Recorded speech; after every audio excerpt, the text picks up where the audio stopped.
आइए प्यारे बच्चों, शुरू करते हैं हम लोग अपना पैसेज। इस पैसेज को पढ़ने के बाद आपको बहुत ही अच्छे अच्छे वर्ड्स मिल जाएंगे। पैसेज रेगुलर पढ़ना चाहिए, इससे प्रैक्टिस होती है, और जब प्रैक्टिस होती है तो आप एग्ज़ाम में एकदम आराम से कम समय में पैसेज को सॉल्व कर लेते हो। तो इसकी प्रैक्टिस बहुत ही ज़रूरी है। आइए एक एक लाइन समझते हैं। हमारा पैसेज कह रहा है कि when you by a car, मतलब जब आप खरीदते हो कोई भी एक कार, एग्जामिन केयरफुली। कह रहा है पैसेज कि जब भी आप कोई एक कार खरीदते हो तो एग्जामिन, एकदम जांच लो, केयरफुली, एकदम सावधानी से जांच लो। क्या? The important features of the model you are considering. Consider का मतलब होता है सोचना, विचारना या मन में रखना।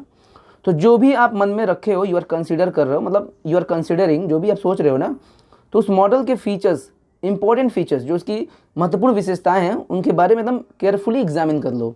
मतलब एकदम सावधानी से उसको जांच परख लो। अगर आप कार खरीदने जा रहे हो तो जो भी आपके मन में है, जो भी आपके मन में विचार चल रहा है उस कार को लेकर के, उसके मॉडल को लेकर के, जो भी विशेषताएं हैं, उसकी इंपॉर्टेंट फीचर्स जो हैं, उनके बारे में आप एग्जामिन कर लो, यानी जांच लो, परख लो केयरफुली, एकदम सावधानी से। फिर कह रहा है पैसेज मेरा कि मेनी अ बायर। प्यारे बच्चों, मेनी ए बायर, बायर मैंने खरीदने वाला। आपने मेनी सुना होगा, लेकिन ये मेनी ए है। ये ग्रामर में स्ट्रक्चर होता है, ये आपको नाउन में भी पढ़ा दिया जाता है, और बहुत ही स्टैंडर्ड एक रूल भी है ये। मेनी ए का हिंदी होता है अनेक। ठीक है, अनेक। आपके मन में और भी दूसरी हिंदी आ रही होगी, लेकिन मैं इसका हिंदी बता रहा हूँ अनेक, जो कि सही है। तो मेनी अ बायर यानी अनेकों बायर। और पता है ये जब यूज़ होता है तो इसके साथ वर्ब भी सिंगुलर लगता है, इसलिए आगे देखो वर्ब सिंगुलर ही लगा हुआ है। तो यही स्पेशल है, स्पेशलिटी है इसकी, कि ये दिखने में तो लग रहा है सिंगुलर, लेकिन इसकी हिंदी है प्लूरल वाली, और इसके साथ वर्ब भी सिंगुलर ही लगता है। तो मेनी अ बायर यानी बहुत सारे बायर जो होते हैं ना, अनेकों buyer of the latest model, यानी जो नए नए मॉडल आते हैं उसके अनेकों बायर। जैसे गाड़ी का कोई भी नया मॉडल आता है तो उसके अनेक buyer has got into trouble, परेशानी में पड़ जाते हैं खरीदने के बाद। By buying a car, car को खरीदने के बाद। टू ब्रॉड और टू लॉन्ग, मतलब बहुत बड़ा, बहुत चौड़ा, बहुत लंबा, फॉर हिज गैरेज। मतलब कई बार क्या होता है कि नए मॉडल्स आते हैं गाड़ी के, जो कि मान लो कि वो गाड़ी बहुत ही बड़ी है, चौड़ी है, तो वो खरीदने के बाद पछताते हैं, उनको परेशानी होने लगती है, क्योंकि उनके गैरेज में वो गाड़ी आती ही नहीं है, फिट नहीं होती है। तो इसीलिए कह रहा है कि कभी भी गाड़ी खरीदना अगर आप चाहते हो तो बहुत ही सोच समझ के खरीदो। कई बार ऐसा होता है कि हम लोग गाड़ियाँ खरीद लेते हैं, बड़ा गाड़ी देख करके खरीद लेते हैं, और पता चलता है कि हमारे गैरेज में वो आ ही नहीं रहा है गाड़ी, हमारी गैरेज छोटी है या बहुत अच्छे से पार्क नहीं हो पा रही है। इसलिए कह रहा है कि कभी भी गाड़ी खरीदो तो जो भी आप मन में विचार कर रहे हो मॉडल को लेकर के गाड़ी के, आप एकदम आराम से एग्जामिन करो उसको, कि भाई जिस चीज़ के लिए मैं खरीद रहा हूँ, जहाँ मुझे रखना है वगैरह, वो सब फिट है कि नहीं। पैसेज फिर कह रहा है कि फर्दर मोर। फर्दर मोर देखो कि बहुत ही अच्छा वर्ड है, जिसका हिंदी होता है साथ ही साथ। साथ ही साथ a long car is too hard to manage in traffic. देखो कह रहा है कि कई बार देखो हम लोग बड़ी बड़ी गाड़ियाँ खरीद लेते हैं या बड़ी गाड़ी खरीदने की सोचते हैं, लेकिन हमें ये भी देखना होता है कि हम किस सोसाइटी में रहते हैं या किस सिटी में रहते हैं। कह रहे हैं कि साथ ही साथ a long car is too hard to manage in traffic, मतलब ट्रैफिक में बड़े कार को, गाड़ी को मैनेज करना भी बहुत ही कठिन होता है। And too difficult to park, और उसे पार्क करना मतलब गाड़ी को किनारे लगाना। जैसे आप मार्केट जा रहे हो और आपको किसी दुकान से ख़रीदारी करनी है, तो उस गाड़ी को पार्क करने के लिए आप रोड पे तो पार्क करोगे नहीं, तो किनारे भी आप नहीं कर पाओगे, क्योंकि अगर आप छोटे सिटी में रहते हो तो आपकी गाड़ी लगाने से सड़क जाम हो सकता है। इसलिए कह रहा है कि पार्क करना भी बहुत ही कठिन होता है। फिर कह रहा है पैसेज हमारा कि another feature is the comfort afforded.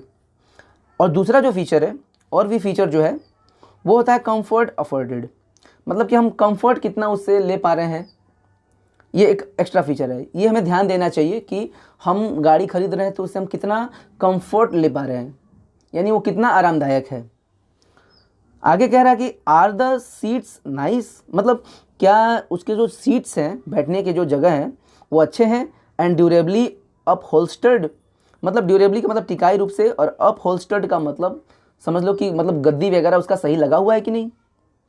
ये सारी चीज़ें हमें ध्यान देनी चाहिए कि सीट्स उसकी अच्छी है कि नहीं, और ड्यूरेबली अपहोल्स्टर्ड यानी बहुत ही टिकाऊ तरीके से उसकी गद्दी लगी है कि नहीं। अभी नहीं कि कोई बैठ गया और कुछ दिनों बाद वो फटने लगे, तो ये सारी चीज़ें देख लेनी चाहिए। फिर कह रहा है कि इज़ देयर इनफ ग्लास, मतलब काफ़ी पर्याप्त मात्रा में ग्लास यानी शीशा तो लगा हुआ है ना, टू गिव द ड्राइवर, ये ड्राइवर है, to give the driver a good view in all directions, ताकि उसको सारे दिशाओं में सही व्यू मिल सके, मतलब सभी मतलब चारों तरफ वो सही ढंग से देख सके। तो ये हमें गाड़ी में ज़रूर देखना चाहिए कि सही ढंग से शीशा लगा है कि नहीं, ताकि वो अच्छे से ड्राइवर हर तरफ देख सके गाड़ी चलाते वक्त। कह रहा है कि पर्टिकुलरली विशेष रूप से, ये कह रहा है पैसेज की विशेष रूप से, पर्टिकुलरली टू द रियर, मतलब पीछे का, रियर का मतलब पीछे, तो खास तौर से पीछे का शीशा सही लगा है कि नहीं, इस पर हमें ज़रूर ध्यान देना चाहिए कि पीछे का शीशा जो है वो ठीक ठाक है कि नहीं, चौड़ा है कि नहीं, क्योंकि गाड़ी चलाते वक्त आगे की तो मान लो चीज़ें दिख रही हैं, लेकिन पीछे की भी तो चीज़ों को देखना है, तो शीशा ढंग से लगा है कि नहीं, इन सारी चीज़ों को देख लेना चाहिए। पैसेज कह रहा है कि it should be remembered, sentence passive में है, कह रहा है कि यह हमेशा रिमेंबर किया जाना चाहिए, याद रखना चाहिए, दैट की the heavier and the more powerful A car is, दोस्तों ये एक स्ट्रक्चर है जो कि एडजेक्टिव में पढ़ाया जाता है। द हैवियर कंपैरेटिव डिग्री है हैवी का, और पावरफुल का मोर पावरफुल, इसके साथ द लगा हुआ है, ये एक स्ट्रक्चर है जो कि आपको एडजेक्टिव में मिलता है। तो the heavier and the more powerful A car is, मतलब जितना भारी और जितना ज़्यादा पावरफुल मतलब मजबूत एक कार होगा, the more expensive it will be to operate, उतना ही महंगा इसे ऑपरेट करना होगा। मतलब अगर आप बड़ी गाड़ी खरीदते हो, मजबूत गाड़ी खरीदते हो, तो उसको ऑपरेट करना, चलाना, उसको मैनेज करना भी उतना ही महंगा होगा। हाई पावर्ड मोटर्स, जो हाई पावर्ड मोटर्स होते हैं, यानी जिसमें बहुत हाई फाई इंजन्स लगे होते हैं, रिक्वायर मतलब ऐसे गाड़ियों को रिक्वायर मतलब ज़रूरत पड़ना, तो ऐसे गाड़ियों को ज़रूरत पड़ती है एक्सपेंसिव हाई ऑक्टेन पेट्रोल, मतलब हाई टेक्नोलॉजी वाले पेट्रोल की भी ज़रूरत पड़ती है ऐसे गाड़ियों को। द ग्रेटर वेट मीन्स, मतलब जितना ज़्यादा उसका वेट रहेगा गाड़ी का, यानी गाड़ी जितनी भारी होगी, मीन्स ग्रेटर टायर वियर। देखो कितना अच्छा लाइन है, मैं आपको बताता हूँ। द ग्रेटर वेट मीन्स, यानी जितना मतलब ज़्यादा अगर वेट है तो इसका मतलब है ग्रेटर टायर वियर। वियर का मतलब होता है घिसावट, तो कितना अच्छा वर्ड है। एक तो वियर का मतलब पहनना होता है, लेकिन वियर का मतलब घिसावट भी, मतलब जितना बड़ा जितना भारी गाड़ी वजन होगा उसका मतलब है उतना ही ज़्यादा ग्रेटर टायर वियर, उतना ही टायर की घिसावट होगी। एंड इनलार्ज्ड ब्रेक्स, और ब्रेक्स भी बड़े बड़े लगाने होंगे उसमें, मतलब बड़े बड़े ब्रेक्स लगे होते हैं और वो घिसते हैं, भारी रहेगा तो घिसेगा भी। द ओल्ड क्लिशे, ये क्लिशे है जिसका हिंदी होता है कोई पुरानी कहावत जो बहुत ही पुराने समय से बोली जा रही हो। द ओल्ड क्लिशे यानी एक पुरानी कहावत इज स्टिल ट्रू, स्टिल का हिंदी होता है अभी भी, एक पुरानी कहावत अभी भी सही है। क्या? It is not the initial cost, मतलब it is not the initial cost, मतलब किसी भी चीज़ को खरीदने के लिए जो प्रारंभिक आप कॉस्ट देते हो, पैसा देते हो, वो मेन मैटर नहीं है, बट द अपकीप, बल्कि अपकीप का मतलब होता है मरम्मत खर्च या उसका मेंटेनेंस कॉस्ट। तो किसी भी चीज़ को खरीदने के लिए जो उसका प्रारंभिक पैसा लग रहा है वो मेन चीज़ नहीं है, बल्कि द अपकीप विच मैटर्स का मतलब जो मायने रखता है। तो कभी भी किसी भी एक पुराना कहावत है कि कभी भी किसी भी चीज़ को अगर ख़रीदना है तो उसका प्रारंभिक कीमत से नहीं मतलब है, मेन है कि अगर आप उसे खरीदते हो तो उसका मेंटेनेंस कॉस्ट क्या है, उसको रोज़ उसका पालन पोषण करने में, उसकी रक्षा करने में कितने खर्च आ रहे हैं वो मायने रखता है। तो दोस्तों ये हमारा पैसेज था, आइए देखते हैं। द राइटर यानी लेखक, फेवर्स अ कार, यानी लेखक जो है वो एक कार के पक्ष में बारे में एक कार के बारे में कुछ कहता है।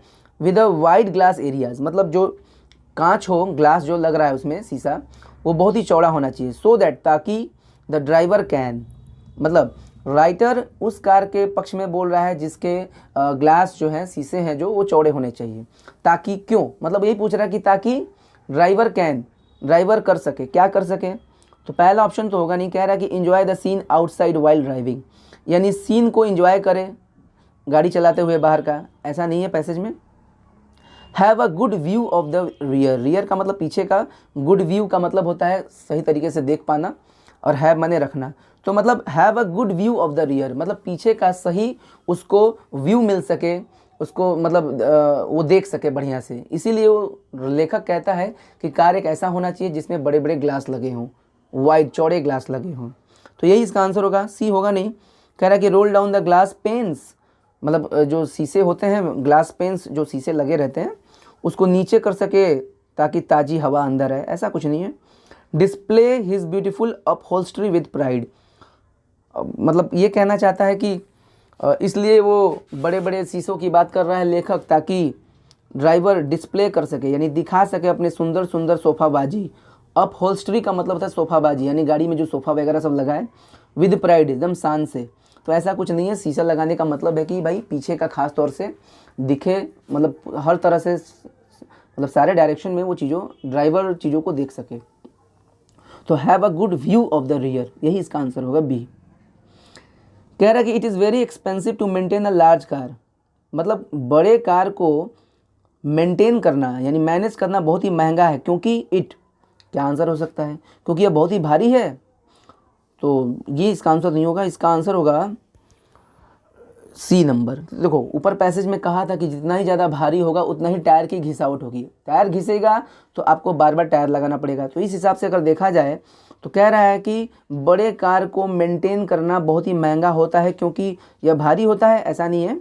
बी नंबर कह रहा है कि requires more space for parking, parking करने के लिए ज़्यादा जगह की ज़रूरत पड़ती है इसलिए महंगा होता है, ऐसा नहीं है। नीड्स मोर ड्यूरेबल अपहोल्स्ट्री, मतलब टिकाऊ सोफ़ा वगैरह की ज़रूरत पड़ती है इसलिए महंगा है, ऐसा नहीं है। इसकी टायर घिस जाती है, भारी कार लोगे, बड़ा कार लोगे तो वो भारी होगा, इसकी वजह से टायर की घिसावट होगी, टायर घिसावट होगी तो बार बार आपको टायर भी बदलना होगा। तो सी इसका आंसर है। कह रहा है कि because it needs changing it's tyre more frequently, more frequently का मतलब अक्सर, तो अक्सर आपको उसकी जो टायर है ना उसको चेंज करने की ज़रूरत पड़ती है, इसलिए बड़ा कार को ख़रीदना या मेंटेन करना महंगा होता है। पैसेज में जैसा कह रहा है वैसा ही आंसर देना है आपको। फिर हमारा पैसेज कह रहा है ना कि वाइल बाइंग अ कार, यानी एक कार को खरीदने के दौरान, वन शुड स्पेशली कंसीडर, किसी को भी खास तौर से कंसीडर करना चाहिए, विचारना चाहिए, इट्स क्या, मतलब उसका क्या चीज़ को वो, मतलब कोई भी कार खरीदने जा रहा है तो उसे क्या सोचना चाहिए कि भाई कौन सा कार ले जिससे हमेशा बढ़िया रहे। तो कीमत, brakes, maintenance cost and upholstery. तो प्यारे बच्चों इसका सही आंसर होना चाहिए सी, क्योंकि पैसेज में कहा है कि एक पुरानी कहावत कही गई है कि किसी भी चीज़ को खरीदते समय उसका प्रारंभिक कीमत मेन नहीं होता है बल्कि उसका मेंटेनेंस कॉस्ट, यानी अपकीप जो होता है, उसका जो पालन पोषण देख रेख जो होता है, उसमें जो मरम्मत के खर्च होते हैं उस पर ध्यान देना चाहिए। तो मेंटेनेंस कॉस्ट को हमेशा ध्यान देना चाहिए कि इसको मेंटेन करने में कितने कॉस्ट आ रहे हैं। 4 नंबर कह रहा है कि the size of the car should be in accordance with, कह रहा है कि कार का जो साइज है वो होना चाहिए इन अकॉर्डेंस विद, बहुत ही अच्छा प्रीपोजिशन है जिसका हिंदी होता है के अनुरूप या के अनुसार। तो कार का साइज किसके अनुसार होना चाहिए? तो ऑप्शन कह रहा है the money one can afford to पे,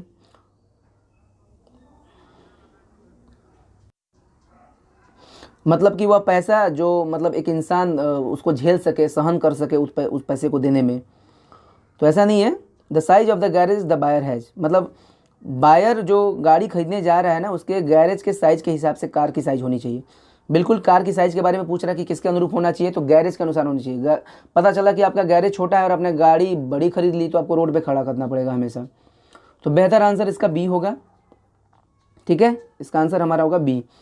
तीसरा ऑप्शन कह रहा है कि the width of the road where the buyer lives, मतलब सड़क की चौड़ाई जहाँ पे बायर खरीदने वाला रहता है। तो नहीं, गैरेज में रखा जाता है गाड़ी, न कि रोड पे रखी जाती है। फिर कह रहा है the volume of the traffic on the road, मतलब जो सड़क पर ट्रैफिक है उसका जो आकार है उसके हिसाब से, ऐसा कुछ नहीं है। कार की साइज होनी चाहिए the garage of the size, यानी the size of the garage the buyer has, यानी बायर यानी खरीदने वाले के पास जो गैरेज है उसके साइज़ के अनुसार उसके कार की साइज होनी चाहिए। तो यही हमारा जो पैसेज है, और बहुत ही शानदार है। आपको बहुत अच्छे नए वर्ड्स मिले होंगे।